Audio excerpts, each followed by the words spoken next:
Let me tell you something. Nobody has cleaned this house in months.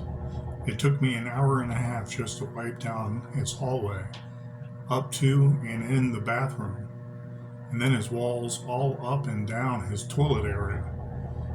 He took a leak everywhere. Yeah, I don't doubt that. I come here often to catch up the paperwork. No supervisor here anymore.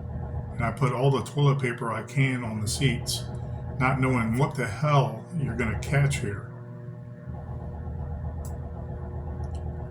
Grace leaned back into the black pleather, the couch absorbing her red hair and whiteness, and placed her hand on her belly as if she was poop tired. She just sighed and blew a hair out of her eyes. My assumption was correct, though unproven. Advertising dessert on the menu, I could not touch or sample. Yeah, I see that. After I cleaned the bathroom behind him, I washed myself up and threw together some burgers.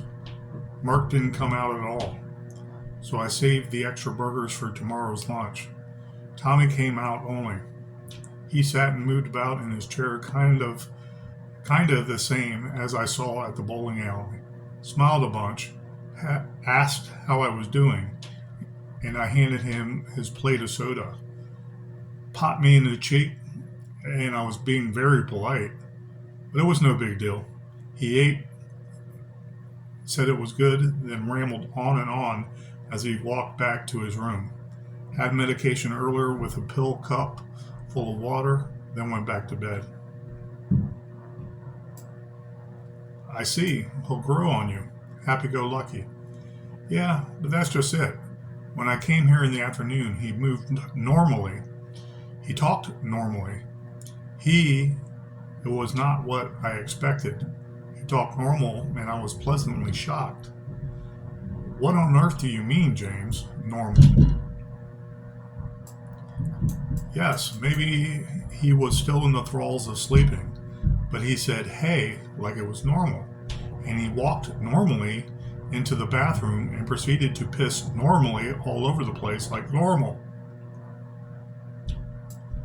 Normal, you say? Yes, normal. Well, I can't say. Known him for years, and Tommy just seems like Tommy to me.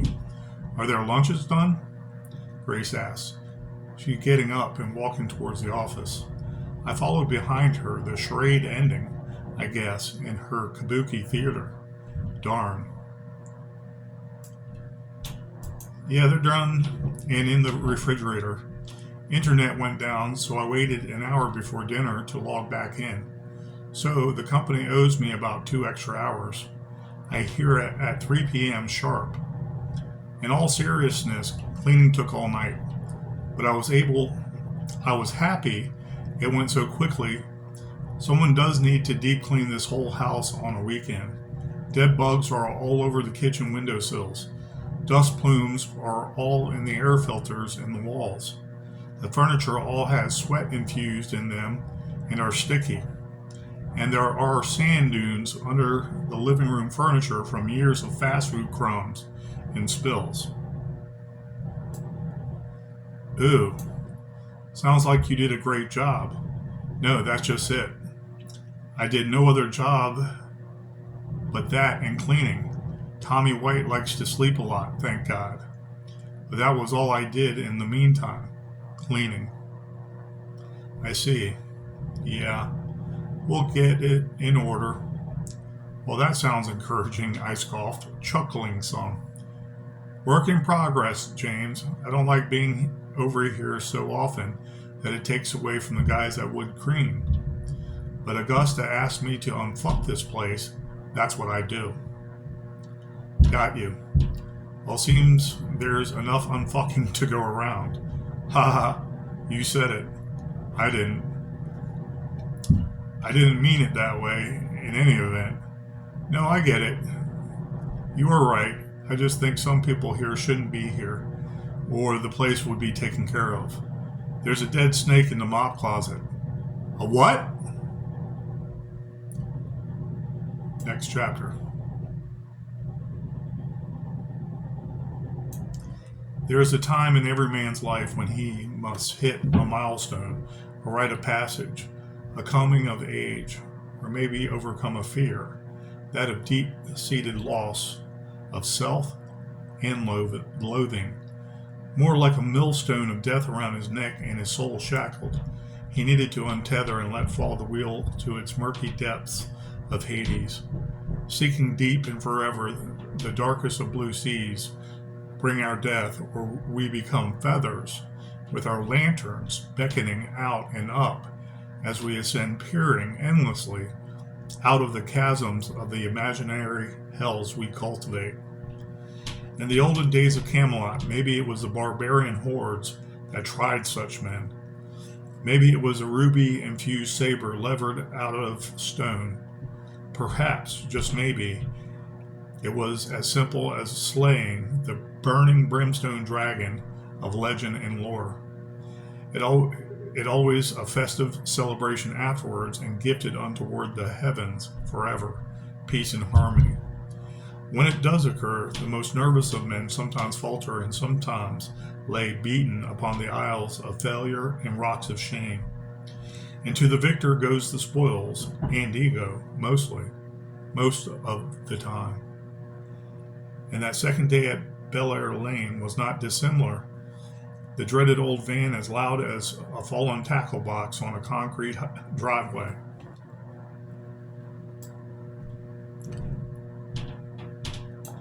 There in the Bel Air driveway, I started the van up, and it barely turned a rod at first. Then, as some are taught in the old school of things, I gassed and primed the pumps, as it is said. Turning it again, it sputtered longer and gave out on a third turn of the key, and a fourth, and a fifth. I sat a second and counted to 10, then hit the key hard, having no feet on any pedals. Voila! The oldest white van in the neighborhood came to life, a backfire or two expulsing out its rusted tailpipe. That's cooking with bacon fat, I yelled to myself loudly, all alone in the van. Woohoo! Just a brief little entry to Trill of the Red Robin. It's the main character basically going through a transitional period where he's at a new house now. And this is before COVID occurs. And not much else I'm going to be reciting or doing on video. This is just a little taste of the description. About a chapter's worth of description of this new place was already made before this recitation. And so the supervisor was kind of shocked. She was like, wow, this isn't even our house. The supervisor was basically fired. And we're here to help out while they try to hire new people. And she didn't know what the mop closet looked like. There was a dead, shriveled, snake jerky carcass inside of the mop closet itself. And the main character had to clean it out the first day he was there because he had to get to something he could use to clean.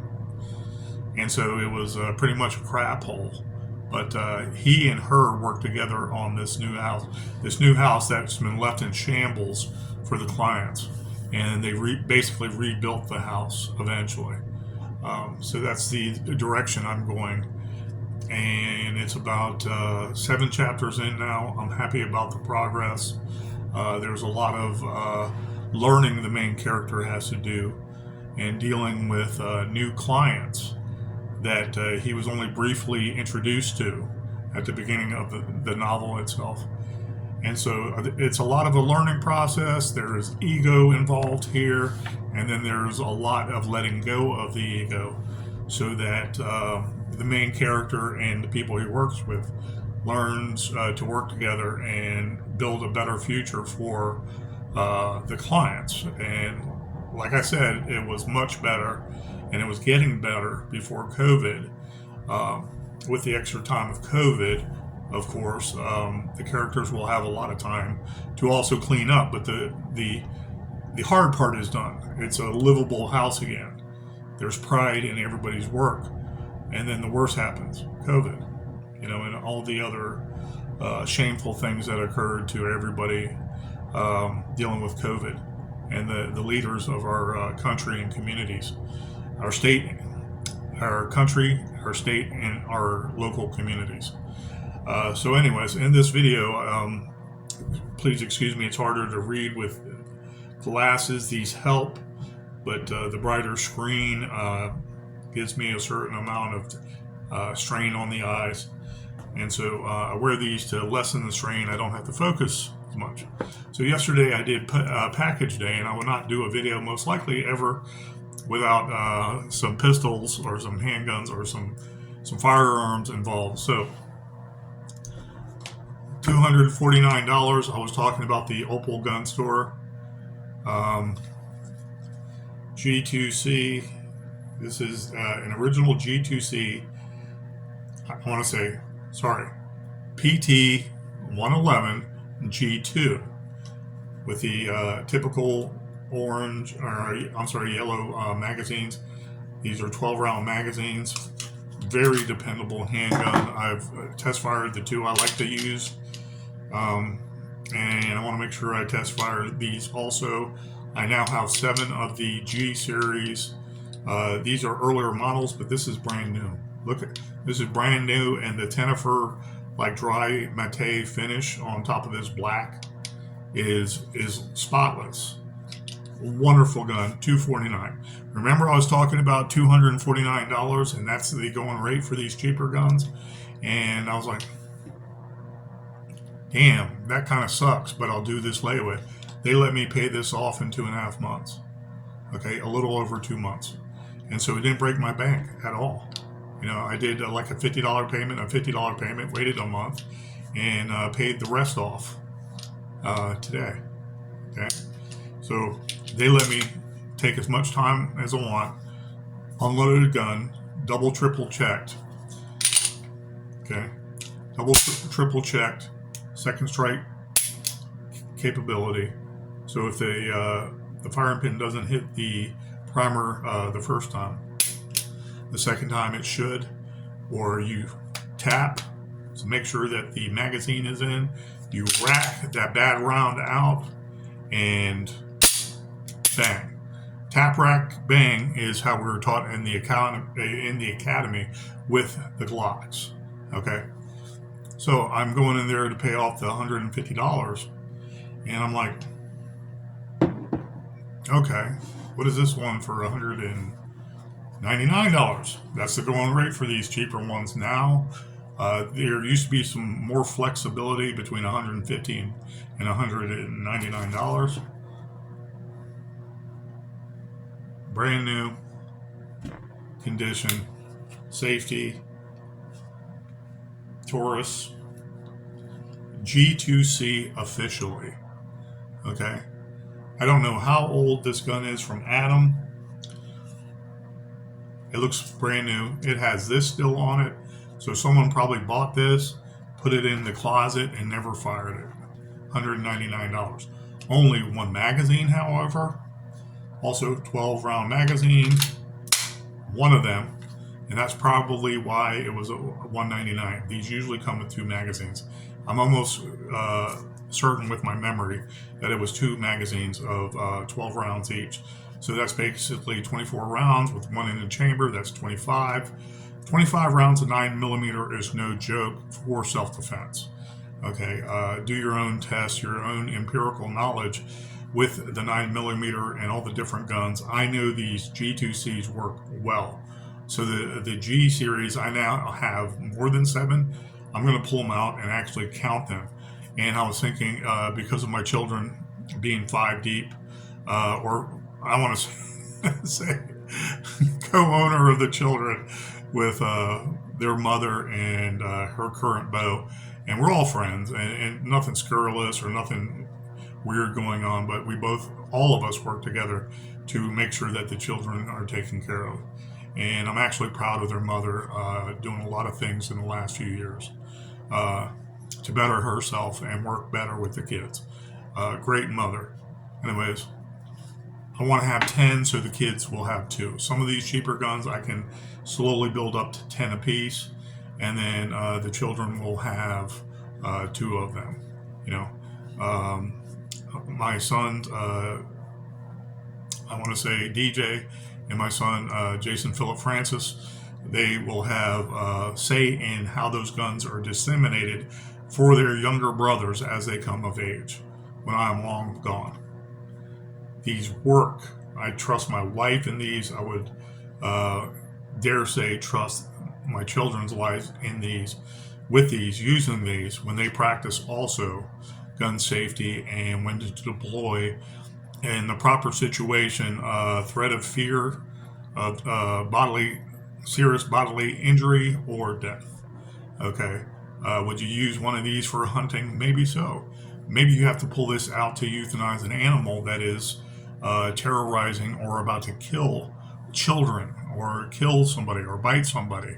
And then you have rabies. Okay. You might have to euthanize an animal, a vicious animal. Okay. That most likely will occur with everybody in their lifetime. And they might not pull out their handgun. They might be able to walk away or get away from the situation. But if you're there with your children and there's a loose pit bull and they come up to them and then they start snagging at their clothes or something, that is something you have to determine what are you going to do. You don't want your children in harm's way. But would you put one of these 9mm in their rib cage? And so they got the message and then they start to bleed out and they're no longer a threat. You know, could you do that while they're biting your children? Something like that. Would you use this for a snake? Maybe a very poisonous snake, and it's a big snake. You don't want to approach so you don't get bit, and it's in an area that you can actually take aim at it, kill it, and then remove that snake from your property. Okay, maybe inside an apartment building, and you might have to use this one shot. Who knows? There's other reasons than just hunting and self-defense. Okay, it's a peace of mind. Okay, it's a prepping tool for the future where you have extra ones of these you can trade for something very expensive. Okay, you can trade this for gold. You know, you see the commercials out there as a prepper. Now, you see they're saying that gold is the only thing that will back you up in this failing economy. Yes. And what do you think I prep? I don't want to have a bunch of gold in my hand. I would love it. On top of all my preps, I would love it. But I don't want a bunch of gold in my hands and nothing else to barter with should someone say gold is not going to feed my children. Okay? Gold is not going to feed my children because the food is scarce. Okay? Water treatment facilities, okay, is making water scarce. So do you have something like a Electropure? You know, or a big Berkeley. You know, I would like one of those. I have a gun. Can I give you this gun for one of your big Berkeleys? You know, maybe it's only a gallon, maybe it's 2 1/4 gallons, maybe it's 5 gallons. I know they get up there in the gallon range. Maybe there's a lot of food. Maybe there's a few MRE packs. Okay, where someone says that's a cheap gun. But I want it. I want it for my wife. Okay, she's still protecting the house we live in. Okay, I got about 5 MREs, and if I was starving, I'd say, make it 6. And you got a deal. That person that needs that gun is not going to want gold. He's going to say, well, how much is this actually worth? You know, in the end times with the EMP going off, part nuclear war going off. Okay, no electricity, no economy, without rule of law, no government. What are you going to do? Okay, what if your children need some medication, a whole pill bottle's worth, and some doctor was like, yeah, I stockpiled all this stuff because I knew you dummies were going to come checking with me. Say, well, you got protection?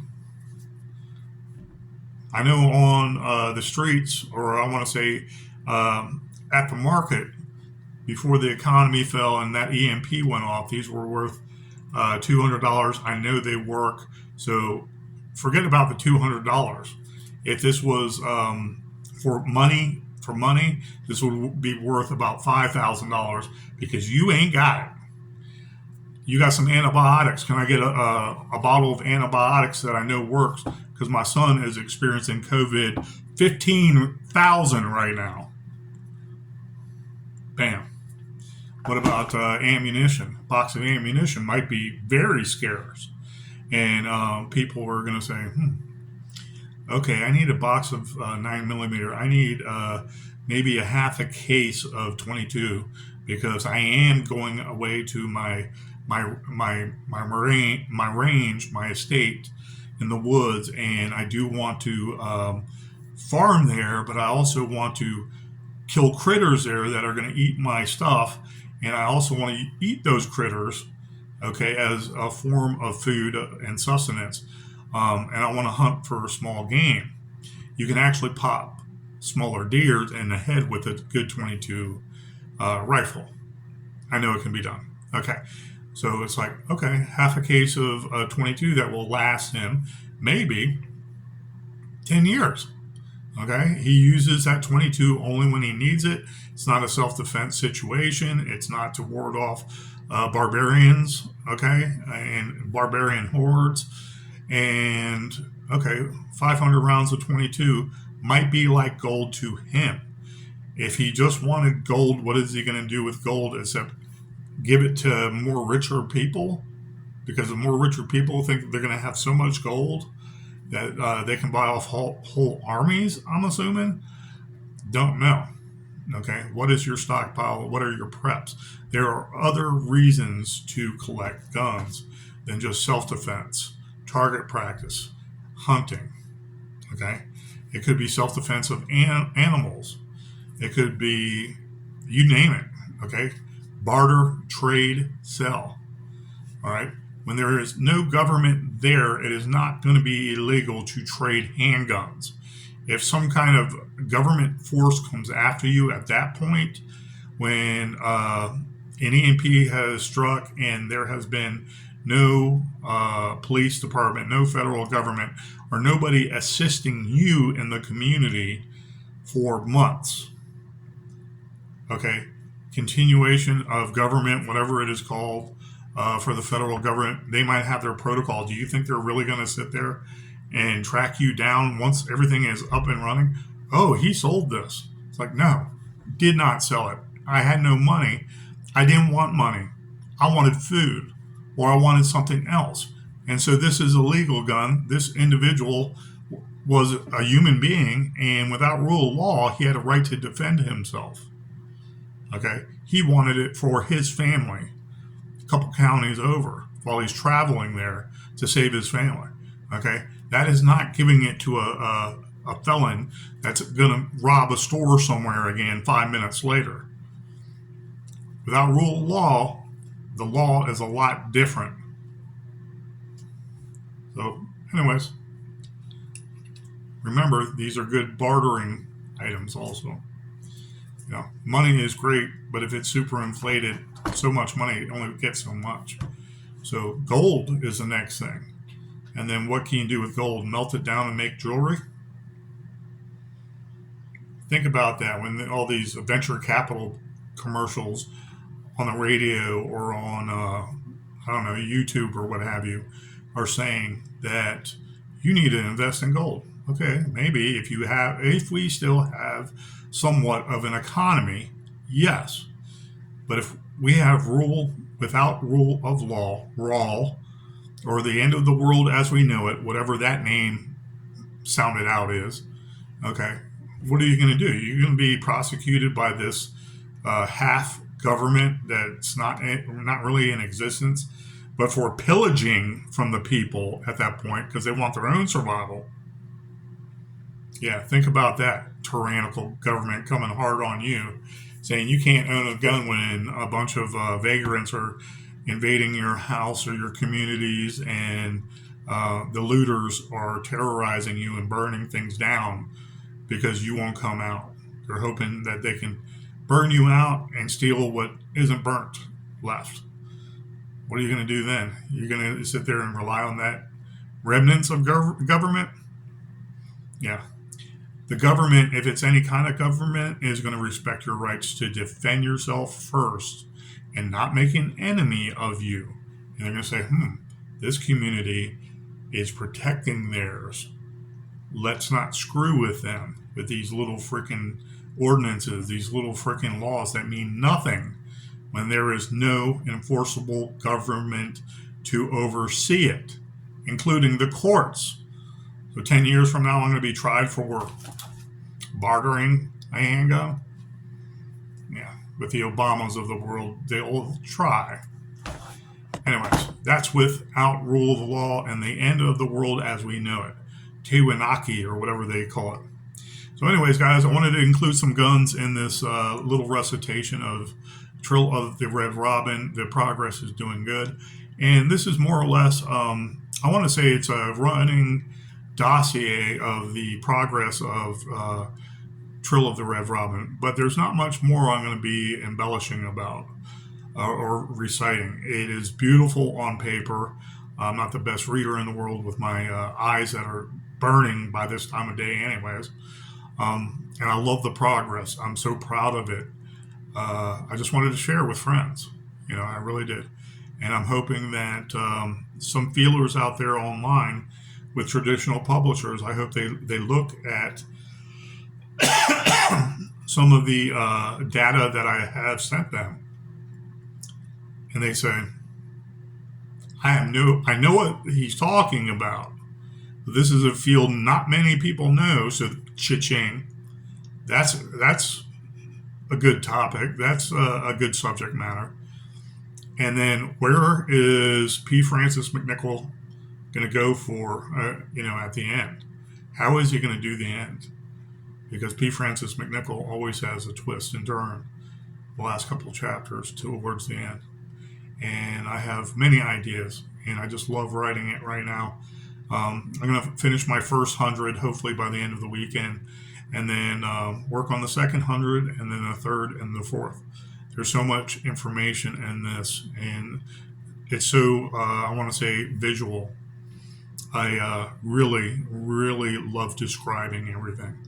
I love the backdrop. I love the I don't want to say the introduction. I want to say, that entry into something, that nice, smooth introduction to each scene. Okay, for lack of a better term, introduction to each scene. In describing everything in my own way, and the main character, the way he sees it, and his own sarcasm because of what he's been through, and what have you. The subject matter is all there. The topic is there. And the vehicle for which I am presenting it is coming along fine. So anyways, guys, you have a project, take your time with it, let it breathe. Okay? Even the short stories, I've rushed before just to prove I could in a certain amount of time, and then came back and tried to polish it and make them a little more smooth. There's a time and place for that. Okay? Working your skills. Being a wordsmith, you can do the short game and the long game and see how quick you can do it, and it makes sense, and it's very enjoyable to read. Like poetry, the last 2 years, 3 years, I worked on poetry, and I love it now because I see more pictures when I formulate something in my heart, my mind and my heart working together with my soul. And it's like poetry, it can be now more smooth. It can be more flowing. It can be more natural. It can be more from a grassroots level instead of something mechanic, like a song. That's what I mean by mechanical. When there's a song, you go by the song, and you're singing. Even when there's a lot of harmony, it's mechanical. Okay.